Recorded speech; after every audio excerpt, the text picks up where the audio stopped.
Une femme mariée depuis 18 ans est devenue mère porteuse pour sa sœur, son mari s'est vengé. Histoire d'infidélité. J'ai épousé Lisa, croyant qu'elle était mon âme sœur. Pendant 6 ans, nous avons partagé un bonheur constant, quoique sans éclat.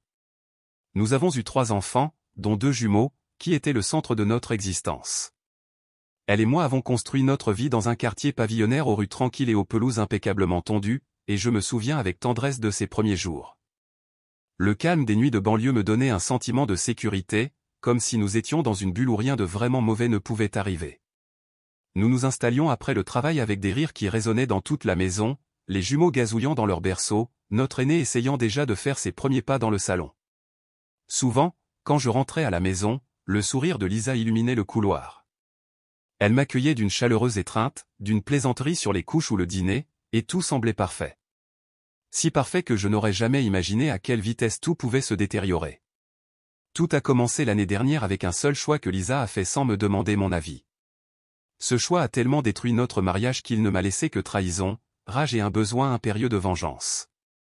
Et si quelqu'un m'avait dit à l'époque que la loyauté de Lisa pouvait être si mince, je l'aurais traité de menteur. Mais la vérité est que la loyauté peut disparaître plus vite que vous ne le croyez lorsqu'une personne décide que son conjoint n'a plus d'importance. Un soir, elle a lâché la bombe, sa sœur jumelle, Sarah, et le mari de Sarah, Kevin, voulaient un bébé. Ils avaient lutté pendant des années et le médecin de Sarah a recommandé une mère porteuse. Lisa avait l'intention d'être cette mère porteuse. Mais le coup qui m'a vraiment brisé n'était pas l'idée elle-même, c'était le fait qu'elle n'avait jamais pris la peine de me consulter au préalable. Elle avait déjà commencé le processus dans mon dos. Je me souviens clairement de ce moment, comme s'il était gravé dans ma mémoire.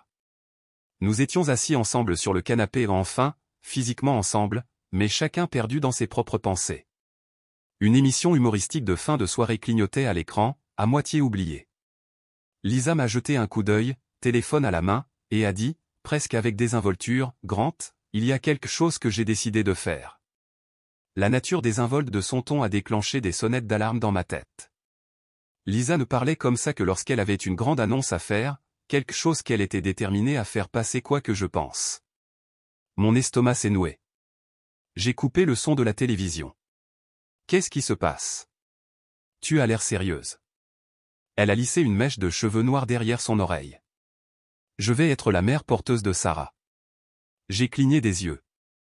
Qu'est-ce que tu veux dire? Lisa a soutenu mon regard, la voix ferme. Sarah ne peut pas avoir d'enfant. Elle a subi plusieurs cycles de FIV et rien n'a fonctionné. Les médecins ont suggéré une mère porteuse, et comme Sarah et moi avons le même ADN, je suis pratiquement la candidate idéale. J'ai déjà parlé à la clinique. Elle l'a dit d'un ton si neutre que, pendant une seconde, j'ai pensé qu'elle plaisantait. Quand je n'ai vu aucune trace de sourire, mon rythme cardiaque s'est accéléré.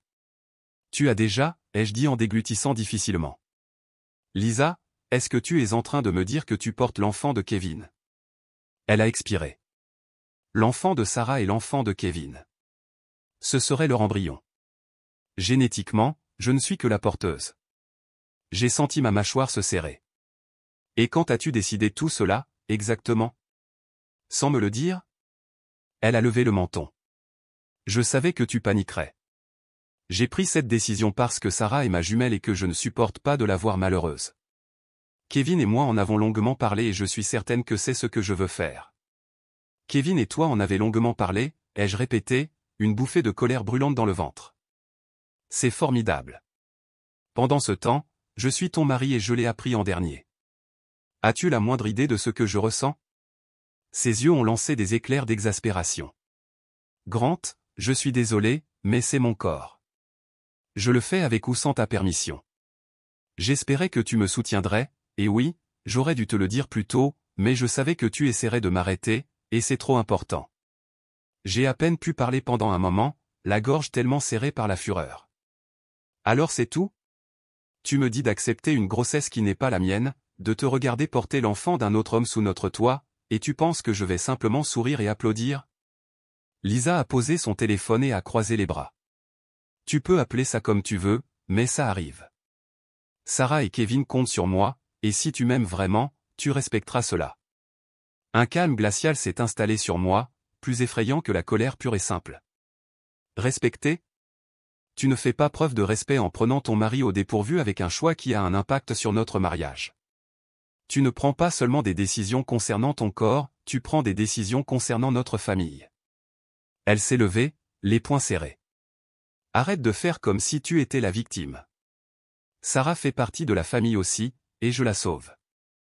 Si tu ne peux pas voir ça, alors peut-être que je t'ai surestimé toutes ces années.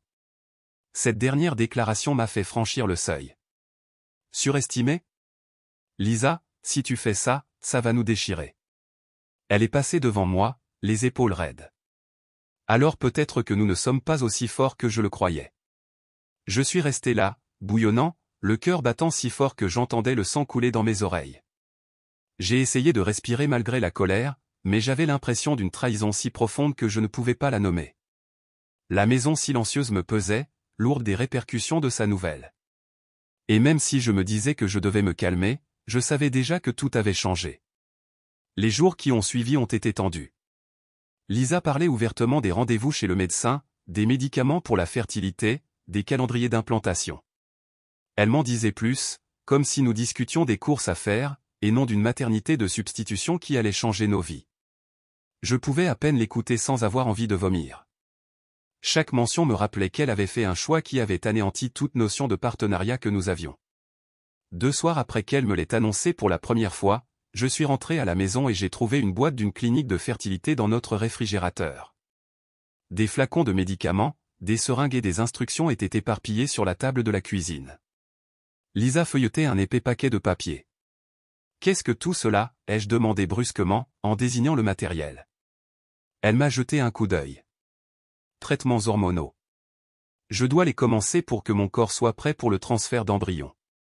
La clinique les a envoyés plus tôt que prévu. Je l'ai regardé avec incrédulité. Tu ne pensais pas que cela justifiait une conversation? Elle a haussé les épaules. Je te l'ai déjà dit, les conversations sont terminées. Je vais de l'avant. Ma voix est sortie basse mais ferme. Tu ignores mes sentiments là-dedans. Tu te fiches de me repousser, n'est-ce pas? Elle a roulé des yeux. Arrête d'être mélodramatique. C'est 9 mois, et ensuite je remets le bébé à Sarah. Ce n'est pas comme si je remplaçais nos enfants par un autre. C'est pour aider ma sœur. Tu peux le rationaliser tant que tu veux, ai-je murmuré, mais si tu fais ça, je te le promets, je ne reste pas dans ce mariage. Elle a levé les yeux, le regard d'acier. Grant, tu es libre de partir si ta fierté ne peut pas supporter ma décision. Mon visage a brûlé. Fierté? Cela n'a rien à voir avec la fierté. Cela a tout à voir avec le partenariat. Tu m'as complètement pris au dépourvu, tu en as parlé avec Kevin. Et alors si j'ai parlé à Kevin, a-t-elle exigé, la voix montant. C'est le père de l'embryon. Il devait faire partie de la discussion. J'ai laissé échapper un rire sans joie. Et je suis le mari avec qui tu as échangé des vœux. Ou est-ce sans importance maintenant? Elle a repris les papiers, me congédiant effectivement. Nous en avons terminé ici, Grant. Je suis resté là, une douleur dans la poitrine. Elle ne voulait même pas voir les dégâts qu'elle causait. Mes doigts tremblaient de l'envie de lui arracher les papiers de fertilité des mains et de les déchirer, mais je savais que cela me ferait passer pour un fou. Alors j'ai tourné les talons, je l'ai laissé à son nouveau projet et j'ai essayé de reprendre mon souffle. Cette nuit-là, alors que j'étais allongé éveillé dans mon lit, j'ai silencieusement décidé, si Lisa insistait pour suivre ce chemin seul, alors soit. Je demanderais le divorce parce que, peu importe comment je le tournais, je ne pouvais pas supporter de la regarder porter l'enfant de Kevin. Quand Lisa a découvert que j'avais contacté un avocat, elle a fait irruption dans le salon où j'aidais notre aîné à faire ses devoirs. La fureur irradiait d'elle. Comment oses-tu, a-t-elle sifflé, en prenant soin de ne pas alarmer notre enfant, qui était occupé à colorier. J'ai posé le crayon, j'ai dit à mon enfant de rester sur place et j'ai guidé Lisa dans le couloir. Baisse la voix, ai-je dit. Je ne veux pas que les enfants entendent nos disputes. Elle m'a lancé un regard furieux. Alors tu pensais qu'il était acceptable de te précipiter chez un avocat et d'entamer une procédure de divorce? Ma poitrine a brûlé. Je t'ai dit ce qui se passerait si tu continuais sans moi, et tu l'as fait quand même. J'en ai assez d'être ignoré. Elle a secoué la tête, des larmes aux yeux, mais c'était des larmes de colère. Grant, nous pouvons arranger ça. Tu dois juste accepter que je fasse ça, et ensuite nous passerons à autre chose. J'ai levé la main. Non. Tu ne m'écoutes pas. Il n'y a pas de solution. Tu m'as poignardé dans le dos, tu as utilisé nos finances, tu t'es inscrite pour une maternité de substitution comme si notre mariage était secondaire par rapport à l'enfant de ta sœur. T'attendais-tu sérieusement à ce que je dise simplement, bien sûr, chérie, c'est génial? Ses lèvres ont tremblé. Je ne pensais pas que cela devait aboutir à un divorce. Mon Dieu, tu es si froid. J'ai aboyé un rire bref. Peut-être que je le suis maintenant. Mais je n'étais pas froid quand tu as pris cette décision. C'est ce qui m'a transformé ainsi. Elle a ouvert la bouche pour répliquer, puis l'a refermée brusquement. Si elle voulait lancer d'autres accusations, elle semblait trop furieuse pour les formuler. Finalement, elle a tourné les talons et est montée à l'étage. Je suis resté là, le cœur battant, souhaitant pouvoir prétendre que tout cela n'était qu'un cauchemar. Dans notre État, il y a une séparation obligatoire d'1 an avant qu'un divorce ne soit finalisé. Lisa le savait, et pendant cette année, nous vivrions sous le même toit, au moins pendant un certain temps. Elle a refusé de déménager, prétendant qu'elle n'avait nulle part où aller, qu'elle avait besoin de repos au lit par moment et que les enfants méritaient une maison stable. Je ne voulais pas non plus déraciner mes enfants, alors j'ai toléré sa présence bien que, tolérer, soit un terme généreux.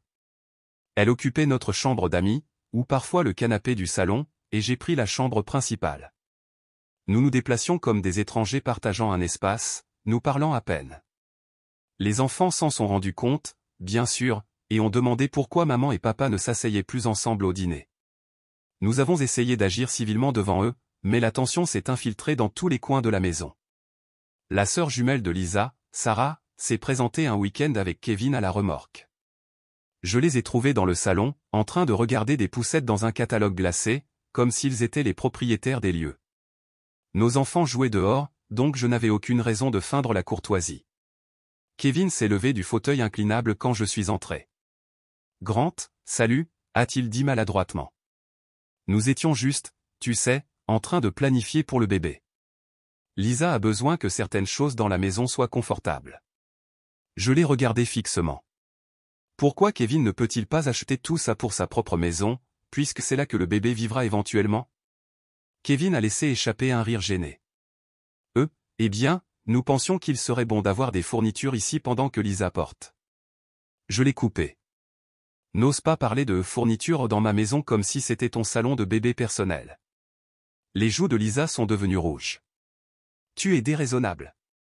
T'attends-tu à ce que je reste debout pendant des heures chez eux si j'ai des nausées ou si j'ai besoin de repos? Je vis ici, Grant. J'ai serré la mâchoire. Oui, c'est vrai.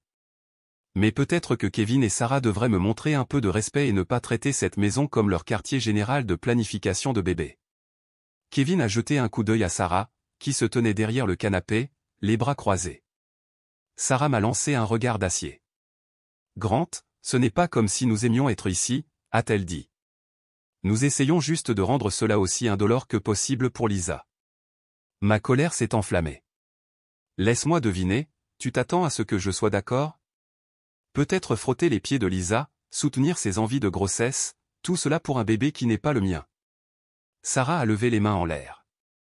Pour l'amour de Dieu, nous sommes une famille. Cela ne devrait pas être une question de le mien ou de tien. Il s'agit de s'entraider. J'ai plissé les yeux. Il n'est plus question de famille depuis que vous deux avez entraîné Lisa là-dedans dans mon dos. Kevin a laissé échapper un soupir exaspéré. Écoute, mec, je comprends que ce soit gênant. Gênant ne suffit pas à le décrire, ai-je rétorqué. Mais si vous êtes si soucieux du bien-être de Lisa, alors aménagez un espace confortable dans votre maison. Achetez tous les articles de ce catalogue. Mais ne le faites pas ici. Si vous continuez à vous présenter à l'improviste, nous allons avoir un sérieux problème. Lisa s'est levée, l'indignation rayonnant d'elle. Tu ne peux pas les interdire de la maison. C'est ma maison aussi. Je me suis tourné vers elle. Tu aurais peut-être dû y penser avant de décider de partager ta grossesse avec eux et non avec ton mari. Nous sommes restés là, les yeux fixés l'un sur l'autre, jusqu'à ce que Sarah attrape le bras de Kevin. Allons-y, a-t-elle dit, la voix tremblante de colère. Nous n'avons pas besoin de ça. Ils sont sortis précipitamment. Lisa s'est retournée brusquement, me pointant du doigt. Tu agis comme un enfant. J'espère que tu te rends compte que tu aliènes la tante et l'oncle de nos enfants. J'ai haussé les épaules. Je préfère les aliéner que de les laisser entrer comme si mon mariage n'avait pas d'importance. Elle est partie en trombe, me laissant avec le tourbillon brûlant de rage qui était devenu une présence quasi constante dans mes entrailles. Les mois suivants ont été une routine lugubre. Le ventre de Lisa s'est arrondi. Elle se plaignait de nausées matinales, de maux de dos, de fatigue constante. Elle s'attendait à ce que je m'en soucie. Elle disait des choses comme « Grant, pourrais-tu m'apporter des crackers de la cuisine ?» ou « Pourrais-tu me chercher un oreiller pour mon dos ?» J'ai refusé à chaque fois. Elle sifflait « Quel genre d'homme sans cœur es-tu ?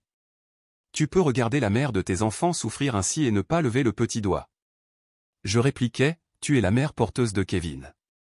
Laisse-le s'en occuper. S'il ne peut pas, appelle Sarah. » J'ai mes propres soucis, comme élever nos enfants et maintenir la maison à flot. Elle s'enfuyait en piétinant, souvent en larmes, se plaignant de ma cruauté. Mais chaque larme qu'elle versait tombait sur la coquille durcie de mon cœur. Je me rappelais qu'elle n'avait montré aucune compassion pour moi lorsqu'elle avait décidé de porter le bébé d'un autre homme sans même me consulter. Alors, je lui ai offert la même courtoisie, aucune. Elle a essayé de me culpabiliser. Tard un soir, elle est venue à ma porte et a dit « Je n'arrive pas à dormir. J'ai des crampes dans les jambes. Pourrais-tu les masser comme tu le faisais quand j'étais enceinte de nos jumeaux ?»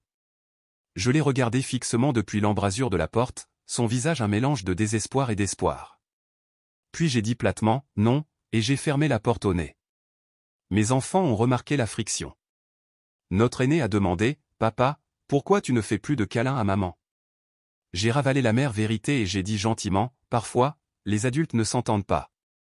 Mais je t'aime, et je serai toujours là. » L'innocence dans les yeux de mon enfant m'a donné envie d'étrangler Kevin et Sarah pour nous avoir mis dans cette position. Mais surtout, cela m'a fait en vouloir à Lisa d'avoir laissé cela se produire. Au fil des mois, la famille de Lisa s'est mêlée de la querelle. Sa mère m'a appelé, la voix dégoulinante de condescendance. « Grant, je n'arrive pas à croire à quel point tu es égoïste. Lisa fait un acte merveilleux et altruiste pour sa sœur.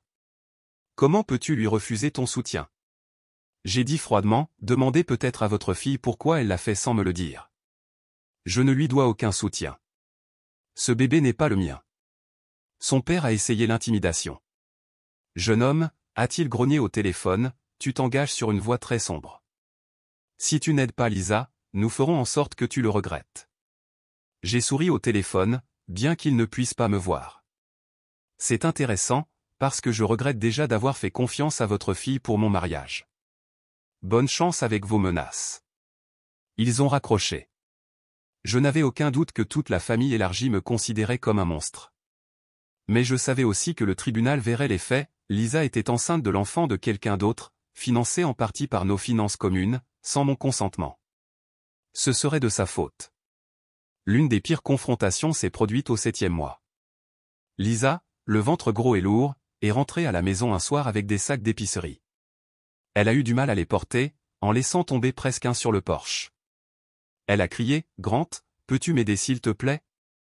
J'ai très mal au dos. » J'ai ouvert la porte, les bras croisés. « Demande à Kevin ou à Sarah, » ai-je dit. « Ce sont eux la raison pour laquelle tu es enceinte. » Ses yeux brillaient de larmes, mais j'ai vu l'éclair de colère en dessous. « Je viens de passer des heures à l'hôpital à faire des examens. Je suis épuisé. Je suis toujours ta femme, que cela te plaise ou non. » J'ai ricané. Plus pour longtemps, et certainement pas en esprit. Tu l'as bien fait comprendre. Elle a poussé un cri de frustration et s'est retournée pour traîner les sacs à l'intérieur toute seule. Quelques boîtes de conserve sont tombées, roulant sur le porche, mais je n'ai pas bougé. Elle a fini par se faire un bleu au bras en essayant de tout rentrer d'un coup. À bout de souffle, elle a posé les courses sur la table de la cuisine et m'a lancé un regard noir. « Tu ne peux pas continuer à me punir comme ça, a-t-elle craché. J'ai haussé un sourcil. Je ne te punis pas. Je refuse simplement de jouer le rôle du mari compréhensif que tu as jeté à la poubelle. » Elle a posé une main sur son ventre, les larmes coulant à flot. « Quand ce bébé sera né, tu regretteras de ne pas avoir été aussi insensible. » J'ai ri, un son dénué d'humour. « Crois-moi, je ne le regretterai pas, parce que tu seras parti et que cet enfant sera hors de nos vies. Elle a inspiré brusquement, comme si je l'avais frappée, puis elle s'est précipitée dans la chambre d'amis, me laissant avec une maison qui semblait étouffante malgré le drame. J'ai expiré, me demandant si j'avais franchi une ligne. Mais chaque fois que la pitié pour elle menaçait ma résolution, je me rappelais qu'elle avait fait un choix unilatéral qui crachait au visage de notre mariage. Ma colère est restée ferme. Lorsque Lisa a accouché à l'improviste vers le 8e mois, il était juste passé minuit. J'ai entendu des gémissements dans le couloir, suivis de coups frénétiques à la porte de ma chambre. « Grant » a-t-elle crié, la voix tremblante de douleur. J'ai perdu les os. Oh mon Dieu, les contractions arrivent. Aide-moi, s'il te plaît. J'ai ouvert la porte pour voir son visage déformé, les mains serrées sur son énorme ventre, la sueur collant à ses cheveux. Pendant une fraction de seconde, le souvenir de l'avoir aidé à accoucher de nos propres enfants m'a traversé l'esprit. Mais l'amertume l'a ensuite balayé. Je ne t'emmène pas à l'hôpital, ai-je dit froidement. C'est le travail de Kevin. Ses yeux se sont agrandis d'incrédulité. Kevin ne répond pas. Le téléphone de Sarah va directement à la messagerie vocale. J'ai besoin d'aller à l'hôpital maintenant. J'ai haussé les épaules, reculant. Appelle une ambulance. Elle s'est agrippée au cadre de la porte, une autre contraction la déchirant. Grant, s'il te plaît. Tu ne peux pas me laisser souffrir ici. J'ai croisé son regard. Regarde-moi. Elle a trébuché, les larmes coulant sur ses joues. Tu es sans cœur. J'ai hoché brièvement la tête. C'est ce qui arrive quand on ignore les sentiments de son conjoint. Bonne chance avec le bébé. Je retourne me coucher. Elle a laissé échapper un sanglot alors que je fermais la porte. Elle a tâtonné dans le couloir, probablement en appelant le 911. En 15 minutes, les ambulanciers sont arrivés. Les lumières de l'ambulance ont clignoté à travers ma fenêtre. Je pouvais les entendre l'emmener. Pendant un instant fugace, la culpabilité m'a rongé. Mais je l'ai réprimée. Elle avait choisi de me mépriser, pourquoi devrais-je me précipiter à ses côtés alors que l'enfant dans son ventre n'était pas le mien? Le lendemain matin, mon téléphone a explosé d'appels de la mère de Lisa, hurlant des messages vocaux m'accusant d'avoir abandonné Lisa pendant l'accouchement. Je les ai tous supprimés sans écouter au-delà des premières secondes. Elle voulait un bébé pour sa sœur, alors laissez-la compter sur la famille de sa sœur. Lisa et le bébé sont restés à l'hôpital pendant plusieurs jours. Le nouveau-né, une fille, était prématuré mais stable. Sarah avait ses propres problèmes de santé, alors Kevin était débordé, courant entre deux chambres d'hôpital. J'ai continué ma vie comme d'habitude, j'ai emmené les enfants à l'école, je suis allé travailler, j'ai préparé le dîner. Lorsque la mère de Lisa a téléphoné pour dire « Lisa sera à la maison dans quelques jours », j'ai simplement dit « c'est son choix », et j'ai raccroché. J'étais dans le salon en train de lire quand Lisa est finalement revenue. Elle était pâle, épuisée et portait le nouveau-né dans un siège auto portable. Elle a posé le siège, a expiré longuement et s'est affaissée sur le canapé. Le bébé a remué, poussant un léger cri. J'ai regardé fixement ce bébé, un petit rappel rose de la maternité de substitution qui avait détruit mon mariage. « Pourquoi es-tu ici avec le bébé » ai-je dit, la voix sèche. Ne devrait-il pas être avec Sarah? Lisa a fermé les yeux. Sarah est toujours à l'hôpital, en convalescence après des complications. Kevin est débordé. Ils m'ont demandé de garder le bébé ici pendant quelques semaines. J'ai ricané. Ils ont demandé, où tu t'es porté volontaire? Elle m'a lancé un regard noir. Y a-t-il une différence? Je ne peux pas l'abandonner. Elle est sans défense. Tu aurais dû y penser avant de décider d'être une mère porteuse, ai-je dit. Mais soyons clairs, je ne lèverai pas le petit doigt. Si tu es trop fatigué pour gérer les pleurs, c'est ton problème. Elle s'est frotté le front, une larme coulant sur sa joue. As-tu toujours été aussi cruelle, ou est-ce moi qui t'ai poussé à l'être, a-t-elle murmuré, semblant plus se parler à elle-même qu'à moi. C'est une question que tu peux te poser la nuit quand le bébé hurle, ai-je répondu. Maintenant, si tu veux bien m'excuser, j'ai de vrais enfants à nourrir. Elle a tressailli comme si je l'avais giflée, mais n'a rien dit pendant que je m'éloignais pour commencer le dîner. Pendant le mois suivant, les nuits ont été remplies des pleurs du bébé. Lisa se traînait, à moitié réveillée, essayant de réchauffer des biberons. Elle venait me voir, les cernes sous les yeux, et me suppliait de l'aider. À chaque fois, je refusais. S'il te plaît, a-t-elle dit une nuit, des larmes coulant sur le biberon dans ses mains. J'ai besoin d'une demi-heure, juste pour m'allonger. Le bébé pleure depuis des heures. J'ai soutenu son regard, sans fléchir. Va appeler Kevin. Ou ta mère. Elle a laissé échapper un sanglot frustré et s'est détournée, les pleurs du bébé résonnant dans le couloir. J'ai ressenti une pointe de remords pour l'enfant, il n'avait rien fait de mal. Mais c'était l'œuvre de Lisa, pas la mienne. Je ne la laisserai pas s'en tirer. La mère et le père de Lisa venaient souvent, agitant les doigts devant mon visage, m'insultant, monstre, lâche, mari indigne.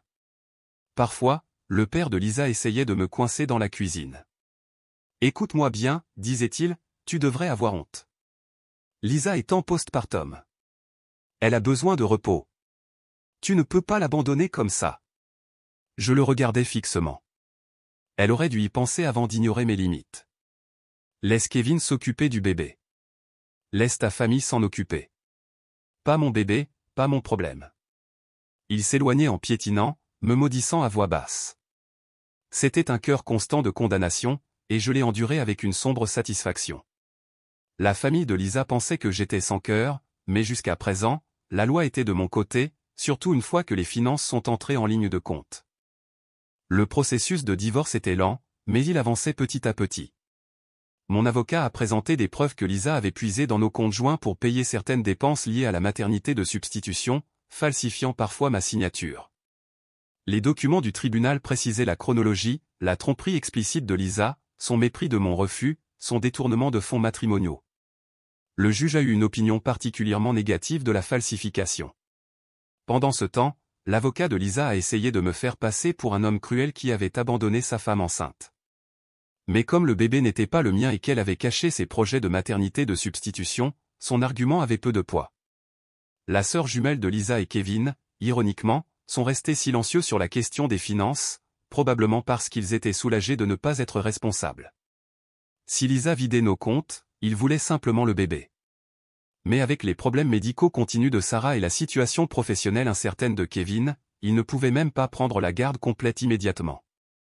La présence du bébé dans notre maison est devenue un arrangement bizarre et tendu que tout le monde détestait mais devait endurer. Au moment où nous sommes arrivés à l'audience finale, Lisa avait récupéré physiquement, mais était épuisée à s'occuper d'un bébé qui n'était pas le sien.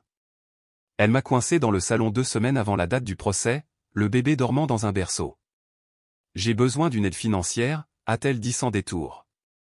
J'ai levé les yeux de mon ordinateur portable. Pourquoi faire? Elle a hésité, puis a croisé les bras. Mon médecin dit que je devrais me concentrer sur ma récupération postpartum. Je ne devrais pas avoir à trouver un emploi immédiatement. J'ai haussé un sourcil. Tu n'es plus ma responsabilité, Lisa. Sa bouche s'est pincée. Je suis toujours la mère de tes 3 enfants, a-t-elle rétorqué. Je ne parle pas d'argent pour la maternité de substitution. Je veux dire de l'argent pour moi, pour nourrir nos enfants quand ils sont avec moi, pour payer ma part des dépenses. J'ai fermé mon ordinateur portable lentement. Quand nous serons divorcés, je paierai une pension alimentaire pour nos enfants comme l'exige la loi. Je ne te verserai pas de pension alimentaire pour époux. Ses yeux ont lancé des éclairs. Je mérite une certaine sécurité financière. J'ai sacrifié mon corps, mon confort, pour ta sœur. Je l'ai interrompu. Pas pour moi. C'est la différence. Sa voix a tremblé. Tu es incroyablement cruel. Tu te fiches que je souffre de dépression postpartum. Je l'ai fixé du regard. Je me soucie de nos enfants, pas du bébé qui est biologiquement celui de Kevin, ni de ton postpartum que tu as provoqué. Tu as fait ton lit, Lisa. Couche-toi dedans. Elle a serré les lèvres, les larmes lui montant aux yeux. Tu vas le regretter, a-t-elle dit, la voix tremblante de rage et de chagrin. J'ai secoué la tête. Tu as déjà dit ça. Le seul regret ici, c'est que nous soyons dans ce pétrin. Elle a dégluti, jetant un coup d'œil au bébé. Grant, ça me fait mal de dire ça, mais tu n'es pas l'homme dont je me souviens. J'ai ri tristement. Tu n'es pas non plus la femme que j'ai épousée. La vie change, Lisa. Elle est partie, me laissant dans le silence. Le bébé continuait de dormir, inconscient de la zone de guerre qui l'entourait. La semaine précédant la date du procès, Lisa a décidé de déménager, emmenant le bébé chez sa mère jusqu'à ce que Sarah soit suffisamment rétablie pour en assumer la garde. Elle a fait ses valises à la hâte, les boîtes s'entrechoquant, des larmes coulant sur ses joues alors qu'elle pliait ses vêtements. Nos enfants, confus, ont demandé si maman partait pour de bon. Elle a essayé de les rassurer en leur disant qu'elle les verrait souvent, qu'elle les aimait toujours. Ils ont hoché la tête, bien que la tristesse pèse sur leur petit visage. Le jour de son départ, elle se tenait dans le hall d'entrée, le porte-bébé à ses pieds, une petite valise à la main. Elle m'a regardé, les yeux rouges. Une dernière fois, Grant, a-t-elle murmuré d'une voix tremblante. Je te demande de ne pas faire ça. Ne finalise pas le divorce. Je trouverai un moyen d'arranger les choses, s'il te plaît. J'ai ressenti une étrange secousse dans ma poitrine, mais je l'ai laissé passer. Arranger les choses en remontant le temps? Parce que c'est la seule façon. Tu ne peux pas défaire ce que tu as fait. Une larme a coulé sur sa joue. Je n'aurais jamais imaginé te perdre. Je voulais juste aider Sarah. J'ai hoché la tête amèrement. Eh bien, tu as aidé Sarah, et ce faisant, tu as incendié notre mariage. Au revoir, Lisa. Elle a dégluti difficilement, a pris le porte-bébé et est partie. La porte s'est refermée derrière elle avec un léger clic qui a semblé résonner dans la maison vide. J'ai fermé les yeux, laissant échapper un souffle tremblant. Pour la première fois, j'ai ressenti quelque chose qui ressemblait à du soulagement. Nous étions presque au bout. À l'audience finale, Lisa était assise à une table avec son avocat. J'étais assis à une autre avec le mien. Kevin et Sarah étaient présents dans la galerie, affichant des expressions d'appréhension identiques. La juge était une femme au visage sévère qui avait examiné tous les documents. L'avocat de Lisa a tenté un discours larmoyant sur la façon dont Lisa avait été abandonnée pendant sa grossesse et sur la façon dont j'étais émotionnellement violent. Mon avocat a présenté une chronologie précise, Lisa a pris la décision de la maternité de substitution sans mon consentement, elle a dépensé des fonds matrimoniaux pour la procédure et a falsifié ma signature pour le faire, j'avais communiqué à plusieurs reprises mon refus et fixé une limite qu'elle a ignorée. Lorsque la juge a parlé, son ton était sec. Elle a estimé que les actions de Lisa étaient un mépris flagrant de notre partenariat conjugal. Elle a reconnu que le bébé n'était pas le mien, donc je n'avais aucune obligation financière ou parentale à son égard. En ce qui concerne la pension alimentaire pour époux, elle ne voyait aucune raison pour que je paie, surtout compte tenu du détournement de fonds de Lisa. La juge m'a également accordé la garde principale de nos 3 enfants. Lisa a obtenu des droits de visite, à condition qu'elle puisse prouver un environnement stable. Enfin, elle a été condamnée à rembourser une partie des fonds matrimoniaux détournés. Alors que la juge rendait sa décision, le visage de Lisa s'est effondré, des larmes coulant sur ses joues. Elle s'est couvert la bouche d'une main, les épaules tremblantes. Kevin et Sarah ont échangé des regards consternés. J'ai senti mon propre cœur battre la chamade, mais surtout, je me suis senti justifié. Ma vengeance était complète. J'avais quitté la femme qui m'avait trahi, et la loi me soutenait. Nous sommes sortis dans le couloir à l'extérieur de la salle d'audience. Lisa s'est approchée, les yeux gonflés. Grant, a-t-elle murmuré d'une voix tremblante. Je n'ai jamais voulu que ça en arrive là. Je suis désolé, vraiment désolé. J'ai fait une erreur, mais je n'aurais jamais pensé que tu me couperais les ponts comme ça. Je l'ai regardé, me souvenant des nuits où je l'avais supplié de ne pas le faire, de ses réponses dédaigneuses, de son arrogance. Tu as décidé de faire passer les besoins de Kevin et Sarah avant les nôtres, et tu as menti à ce sujet. C'est plus qu'une erreur. Ça nous a détruits. Elle a laissé échapper un souffle rauque. J'aimerais juste que tu puisses me pardonner un jour. Mon regard est resté froid. Tu as falsifié ma signature. Tu as refusé d'écouter quand je t'ai supplié de ne pas faire ça. Le pardon ne s'obtient pas à si bon compte. Au revoir, Lisa. Sarah s'est approchée, essayant de poser une main sur mon bras. Grant, tu ne vois pas? Elle a des remords. Elle l'a fait pour moi. J'ai retiré mon bras brusquement. Tu as ce que tu voulais, Sarah. Ce bébé est à toi maintenant. Tu peux gérer les conséquences. Toi et Kevin pouvez soutenir Lisa si vous pensez qu'elle le mérite. J'en ai fini. Ils sont restés là, sans voix, alors que je me dirigeais vers la sortie. Le couloir semblait plus lumineux en m'éloignant, comme si un poids écrasant avait été levé. Dans les semaines qui ont suivi le jugement final, Lisa a emménagé chez sa mère, le bébé toujours avec elle jusqu'à ce que Sarah se rétablisse complètement. Chaque fois que je voyais Lisa lors des échanges de garde de nos 3 enfants, elle avait l'air fragile, pleine de regrets. Elle me demandait comment allaient les enfants, et je répondais poliment mais je gardais mes distances. Elle me jetait des regards désolés, comme si elle attendait un signe de tendresse. Je n'en offrais aucun. Kevin et Sarah ont finalement pris en charge l'éducation de leur bébé. La rumeur disait qu'ils étaient à court d'argent, l'emploi de Kevin avait réduit ses heures et les factures d'hôpital de Sarah s'accumulaient. Lisa, financièrement épuisée, avait du mal à trouver un emploi stable. Mes enfants, cependant, allaient beaucoup mieux. Une fois la tension partie de la maison, nous sommes tombés dans un rythme calme, journée d'école, sortie du week-end, soirée cinéma en famille. Plus de bébés qui pleurent pour réveiller tout le monde à minuit. Plus de guerres silencieuses dans les couloirs. De temps en temps, Lisa m'envoyait des SMS ou des emails, parlant de regrets, de la façon dont elle n'avait jamais prévu le manque de fiabilité de Kevin ou les problèmes de santé continus de Sarah. Elle a mentionné qu'être une mère porteuse n'avait finalement aidé personne, cela n'avait créé que plus de chaos. J'ai offert des réponses polies et minimales, ne parlant que des horaires ou des besoins de nos enfants.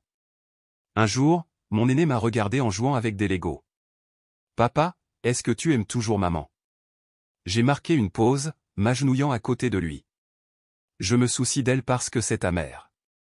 Mais parfois, les adultes changent et ils brisent la confiance. Il a semblé accepter cela, retournant à ses petites briques en plastique, la question résolue dans son esprit. Les enfants peuvent être si directs, c'est une des raisons pour lesquelles je les aime férocement. Il n'y a pas de prétention, pas d'intention cachée. Les mois se sont transformés en une année, le divorce étant loin derrière moi. Je me suis enfin senti libre.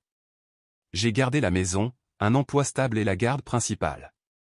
Lisa allait et venait dans la vie des enfants, ne reprenant jamais vraiment pied. Kevin et Sarah avaient leur nouveau bébé, mais d'après ce que j'ai entendu, ce n'était pas un conte de fées. Ils avaient des factures médicales, des disputes au sujet des finances et peu de temps pour donner un coup de main à Lisa. Elle s'était tournée vers ses parents, qui n'étaient prêts à l'aider que dans une certaine mesure. Les gens me demandaient parfois, pourquoi ne l'as-tu pas aidée après la naissance ? C'était évident qu'elle était dépassée. Et je répondais, elle a pris une décision qui m'excluait, et elle en a subi les conséquences. Il secouait souvent la tête, me traitant d'impitoyable.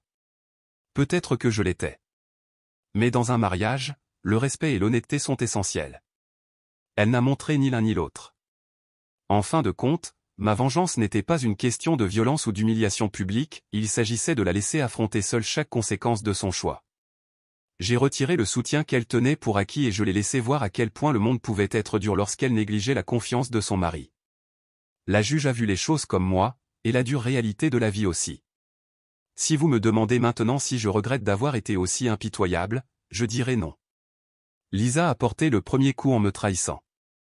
J'ai répondu de la même manière en lui donnant exactement ce qu'elle avait demandé, l'autonomie. Pas de finances communes, pas de soutien émotionnel, pas d'illusion que nous resterions mariés pendant une grossesse à laquelle je n'avais jamais consenti. Et au final, j'ai obtenu ma liberté et mes enfants, tandis qu'elle a été laissée aux prises avec l'acte, altruiste, qui a brisé notre mariage.